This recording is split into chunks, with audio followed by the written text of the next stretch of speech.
I don't think so. I don't think he was spotted. I think this is just for him to hang out and stay safe, and he can kind of juke behind and all this fun stuff. But, you know, where the creeps are going to end up meeting is going to be right about here. And that's just perfect position for him to sit and leech XP for free. And then if things go crooked, he can just fly off the side of the map. No problem. So, horn blows, and the lanes take shape. Puppy will be making his way into lane up at top. We see Avos has actually found himself an invis that was spotted by Universe, so he's not going to be coming too far out until he sees Avos come into lane 2. Last hit, Kuro. I'll be joining him in the tri-lane on the Dazzle. Dendi, of course, on his super sick Pudge set here in mid. And I love the little mini Dendi, by the way. Yep, you see him hanging right there off the back of him. But hold that thought. Phonic's been spotted. Zai got eyes on him. Mason right there with him. They're both just level 1, though. And just look at this. How clever this is. Phonic just cutting that path and very easily makes it back to safety. No problem. Yeah, I don't imagine he'll get too much, though. Level 1 mana burn here for Zai, and that kind of says to Phonic that he's not going to be in too much of harm's way. So, yeah, that'll be an interesting lane. PPD's just gone straight to the jungle. I think that's the best decision for him. They don't really have much kill potential on a boots first Batrider. And already an early smoke with a great creep here, the Dark Troll Summoner here for Puppy. Unfortunately, this lane is kind of pushed up a little too far for his liking, so they're going to have to wait a little bit longer. And Arteezy, they might miss a kill here, unfortunately. He needs to block, yeah, Dendi needs to block this wave, and even then, it's going to be kind of far up. Arteezy's going to have to play really, really far up.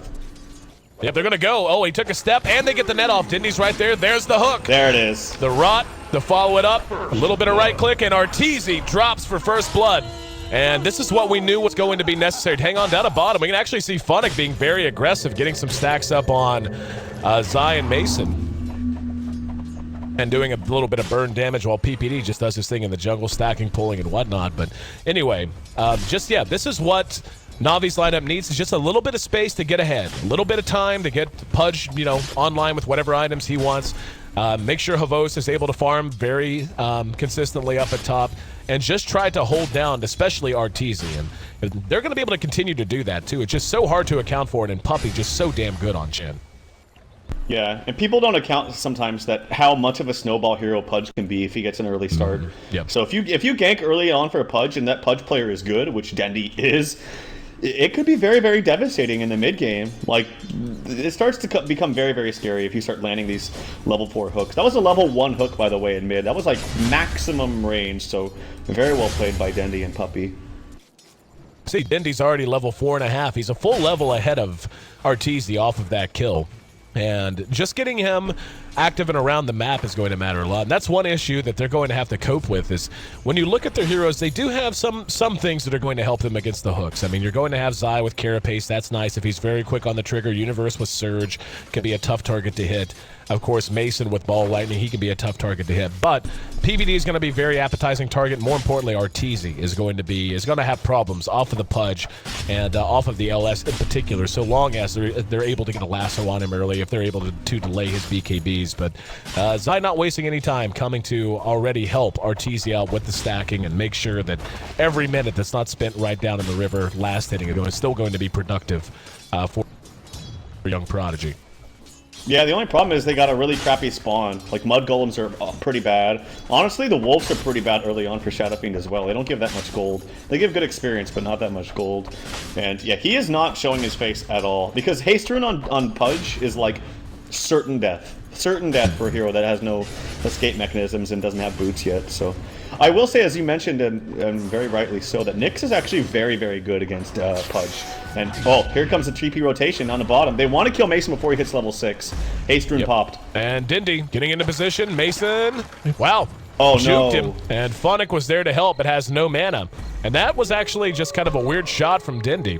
As he had a stack of sticky napalm on him too. So up atop though, we are going to have Universe engage upon Poison Touch to follow it up. A regen was bottled by Dendi on his way back to lane. So not only does he manage to apply some pressure, he did manage to find another rune on his way back, but Universe able to dodge a kill at top as well. So even though Navi got first blood, they're having trouble finding more kills now that we're into the latter stages of the early game. Yeah, unfortunately though, I feel like he could have, if not just missed or just gone for the hook, maybe just kind of dove Mason a little bit. Mason was only level 4, so his damage output wasn't that high. Dendi, unfortunately, he's throwing out a lot of hooks, but obviously you miss every hook you don't take. So, and he has a regen rune, so I think it's okay to be liberal with your hooks at this point.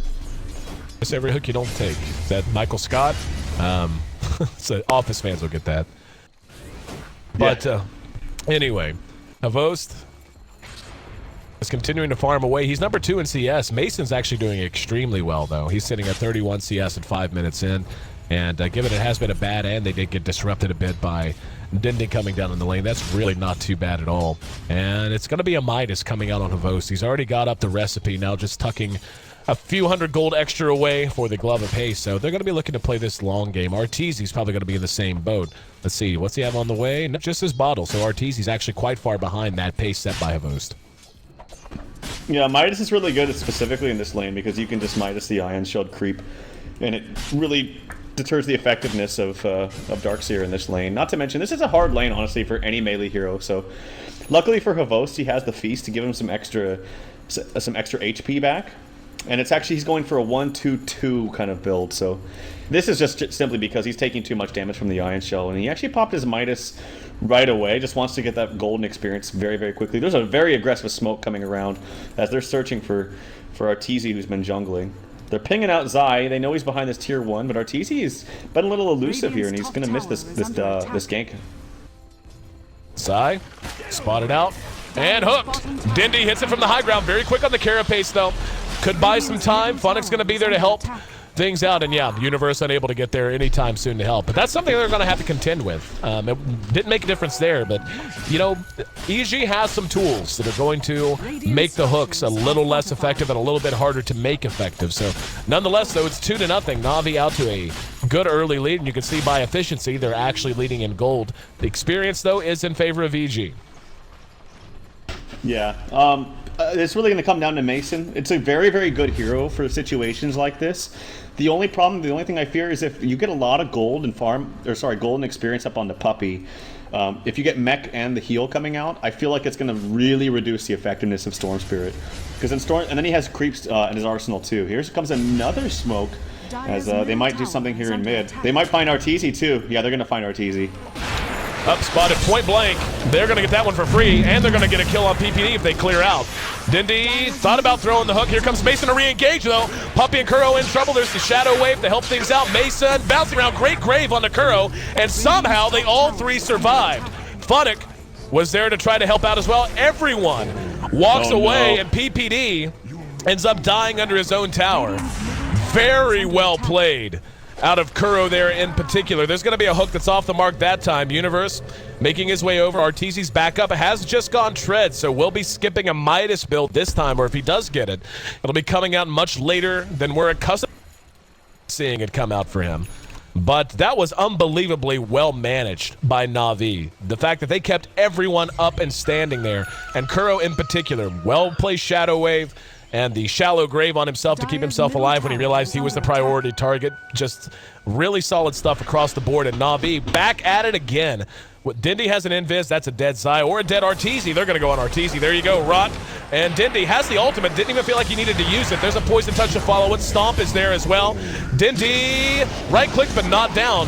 And here comes Mason. He actually guessed wrong. Does manage to follow it up, though. Kuro graving himself. Puppy's going to be able to make it away. And Mason there to help get a return kill. So EG finally makes their way onto the board, but not before Arteezy dies again. That in and of itself is a pretty big fact, and this whole time, Havost is just farming right in the face of Universe. Yeah, that's the difference, is Havost is farming, whereas Storm Spirit has to come help them. And even in that first engagement that he came to help, it was totally unsuccessful, and he ended up dying as a result. And this is all before Chen hits level 6, which Chen did just hit level 6, and now has his global heal, which is massive. Because when he has creeps in front of him too, and Storm Spirit goes in, it really makes Storm Spirit quite useless. Here comes an early blink onto Funnick, gonna get a lasso onto Universe. That is a very nice timing of a blink for Funnick, and that's really bad for EG. Yep. Losing Universe, delaying the one hero who, to this point, had seemed to be at least holding ground. And don't know if he bought anything before he ended up dropping there. Nope, nothing on the courier, nothing in his stash. So at 9 minutes in, the Universe can lay claim to every bit of a soul ring and a set of brown boots. And for him, that even that's a little slow. Mason is still in very good shape, though. He's number 2 in overall CS. Arteezy, despite dying twice, is sitting not too far off the pace either at 51 CS for himself. We look at the net worth, though. We can see Pudge is actually in 3rd position right there with Mason, while Havos is opening up a huge gap, almost up to 1,700 ahead of Arteezy at this point. Yeah, there is a sentry placed down here. It actually is in range, but they don't have the uphill vision.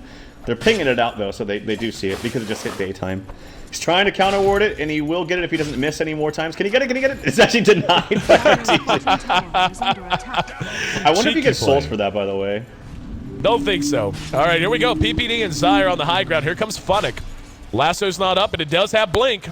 PPD gonna die for free. And yeah, Na Vi is just... They're running around as 4, and EG, even as 5, seems like they're having trouble stopping them. What I worry is going to happen, the timing of this has just been brilliant out of Na Vi. After those 2 deaths, Arteezy had to abandon the idea of a Midas, and instead just went straight up treads, bottom in 1 shot.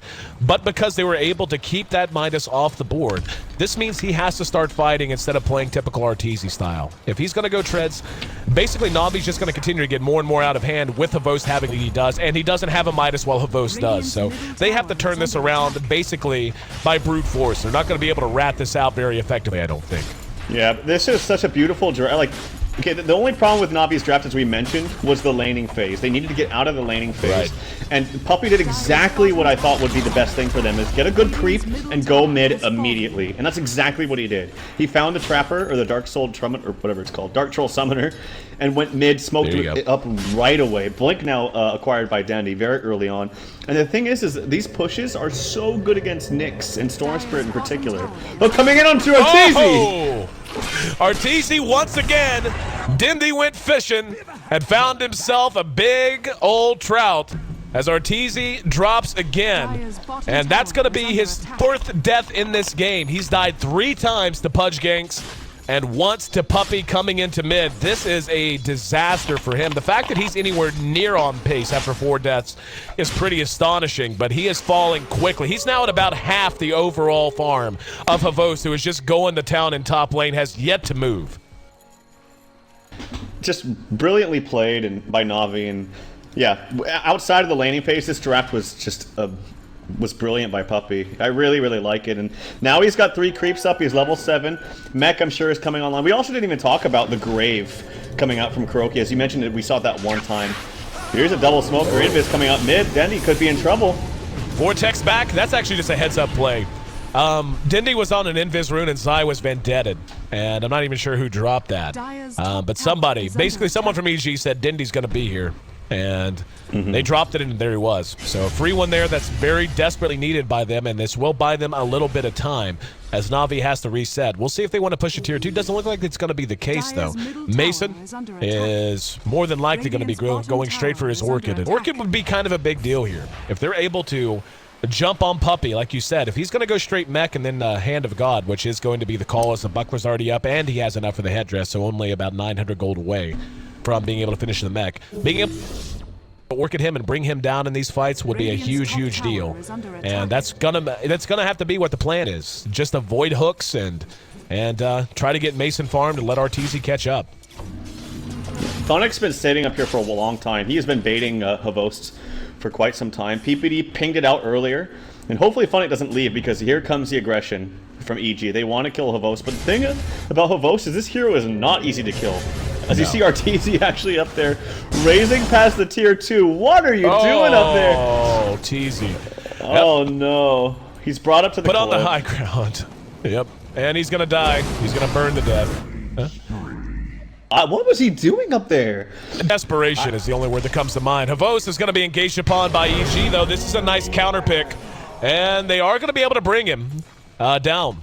The Hand of God was there from Puppey, but still just not enough. Everyone from EG, save for Arteezy, was there, but as good as that is, That's a good I mean, kill. it's great, but Arteezy died for free. Like, you just can't have that. Dire's top tower is under attack. But that's a good kill because that actually gives hope to EG, because that was the one thing I was afraid of. No, like, they have a lot of aggression coming out from Na Vi, the hooks coming out from Dendi, lots of kill potential.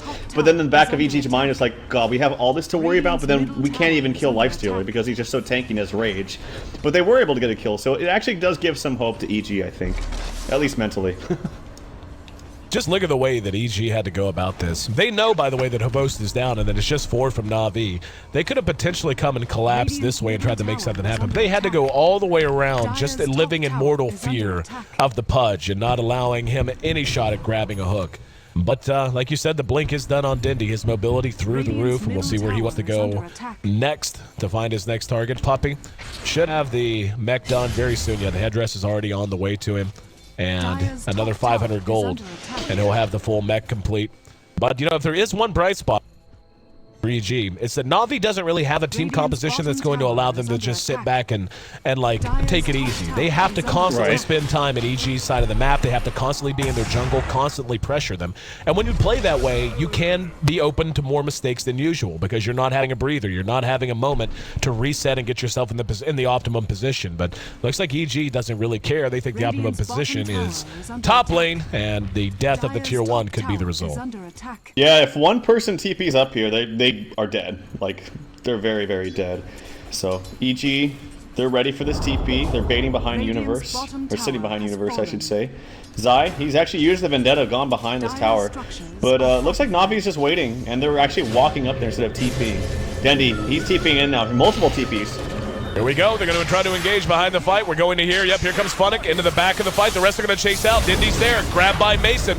And under his own tower. Here's Funnick, though, to help. Oh, great vacuum out of Universe. Drops the wall, and Funnick's going to end up dead through PPD's ultimate. And the nice engagement. But Havost was able to chase down Funnick, or excuse me, chase down Arteezy behind that. Universe now on the run. PPD's going to try to TP away. So is Mason. Can they find anyone? They're going to find. Nope. Universe may be the only one. One swipe. Walks right past them, and they all get away. But the sad thing is, at the end of that engagement, they got Dendi and they got Funnick, 2 great kills, but they had to give up Arteezy again to do it. And Arteezy just keeps falling further and further in terms of overall net worth. And on some heroes, it wouldn't matter as much. On a Shadow Fiend, you are completely reliant on items. You have to have both your defensive and your offensive items up to feel effective. And Havost is just getting bigger and bigger. Now up to 9,200 overall net worth. So EG, decent trade there, but they got to keep Arteezy alive. They can't keep giving him away. Yeah, and the thing is I don't think that Shadow Fiend is that great against Nakes or Lifestealer unless you get a ton of farm early. Because right now, Nakes can just open wounds him, press rage, and just right-click him to death. And Arteezy can't do anything. He can't raise him. He has no auto-attack damage that does any significant amount of damage at this time. That trade, though, I think EG will be fine with. Oh, here comes another death possibly onto Arteezy. Arteezy caught, Hand of God's deployed. Let's see if they can catch him. Dendi could end up, is going to end up dropping. No, they got him from behind. It was actually Pudge. Not even sure how he got him. There's a little bit of a weird visual bug, or not wanting to call it a bug. Just looked really odd on my screen. But nonetheless, they're going to chase this out. And EG, from Universe with a big vacuum, into an impale. They could end up getting Kuro out of it. Puppy's going to use the mech. Hand of God still on cooldown. And they're going to lose the gem, so that was weird. Na Vi decided to pursue out an entire team as Funnick continues to try and be a nuisance. Is actually doing good damage to Universe. Here comes PPD inside to help chase him away, though. Has enough, doesn't have enough mana for a 4-step, but will have his blink off cooldown in 2 seconds as he comes back to Earth. And he will just go ahead and blink away, so EG is actually doing a fairly phenomenal job of playing their way back into this, but again, they just keep losing Arteezy. Yeah, they're losing Arteezy all the time. It was the Urn Charge, too, that killed him the last tick. Oh, was it? And Dendi looking for a blink hook here onto Arteezy. Now Arteezy sniffs it out. He's going to go back to top. But, yeah, Na Vi playing a little sloppy here. But that was a great double Centaur. I don't even know if he stomped him both times, but he just attacked Mason to death. And Mason just died to double Centaurs.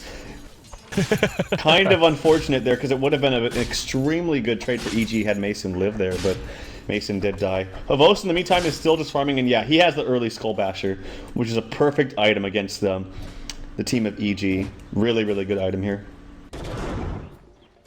Dendi taking a little bit of farm, now going to go hunting for a hook. There it is. Found PPD. And they're going to re-engage on it. No Vortex to follow. Kuro's there. Can't throw out the Grave if needs be, but they get the weave down. Avos is going to come in and engage. The Universe got bashed right off the bat. There's a Grave on the Dendi to keep him alive. Funnick using his lasso. Mason takes a spill as well. Arteezy not going to die this time, but 3 of his teammates might. Hell, he may die. Avos is right there with him.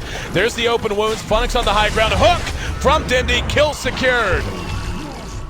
And now, just like that, all the momentum that EG seemed to have recovered is dashed away by Dendi. Excellent play from Kuro, by the way. Kuro has played so good this game. Funnick being in the right place at the right time. Havos is just too large. That Basher coming out at this point is a little too much to overcome. And yeah, you take a look at the net worth. This game has officially gotten away from EG. Yeah, well, and it's also, I know that this is probably happening in Twitch chat too. Like they're looking at the numbers, and there's Arteezy's 1-8 and 3. I'm gonna pause that as we're gonna have a fight here. Yep, here we go. Vortex on the Havos. Mason comes in, has no man. Another hook that's gonna grab PPD again. He's gonna be dismembered, and another death for Mason behind his own racks. The racks are naked. Arteezy can't do anything. Like really, if he comes down, this is what's gonna happen. Lassoed and gonna be blown apart. Hand of God after the ulti just to put everyone back in good shape. GG. Yeah, I mean, I don't know what else you could do. Na Vi just played that phenomenally. And by the end, by the way, Arteezy was less farmed than Kuro's Dazzle. The 5 position for Na Vi had more farm than Arteezy. Not very often you're going to see a situation like that, but, you know, it's one of